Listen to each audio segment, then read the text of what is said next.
जी साहब। चाय दे दी थी आपने? जी साहब। कुछ कहा उन्होंने? कुछ पूछा? जी साहब।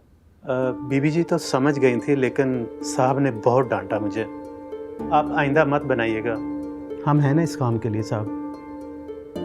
ठीक है, आप चाहिए। जी।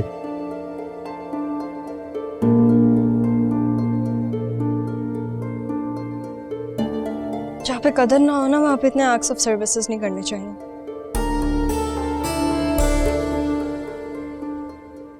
सही कह रहे हो, लेकिन यार वो बहुत दिन बाद घर आई थी, थकी हुई थी, तो मैंने सोचा चाय बना देता हूँ। जब खाला जिंदा थी और मैं उनके यहाँ जाता था तो वो अपने हाथ से बनाता था। शी लाइक्स इट, और उसके अलावा कोई बात नहीं है।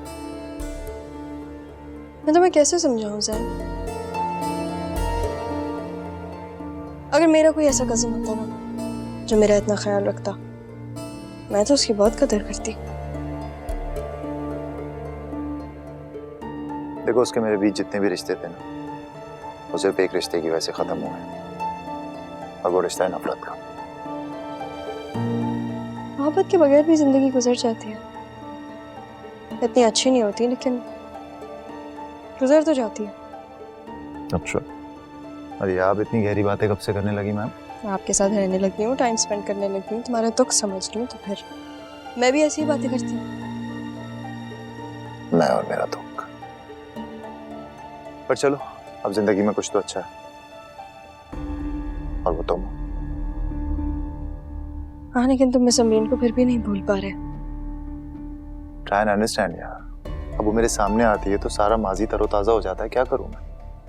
हाँ, लेकिन जब वो सामने नहीं होती तो मुझे बिल्कुल याद नहीं आती। तो फिर मेरे साथ भी यही होगा, जब तक सामने हूँ तब तक याद हूँ, जब सामने नहीं हूँ तो भूल गए। तुम्हारे साथ ऐसा क्यों होगा रहता? तुम्हारे मेरे बीच कोई इशू नहीं है, हम दोनों एक दूसरे के साथ खुश हैं, ऐसा कुछ नहीं होगा।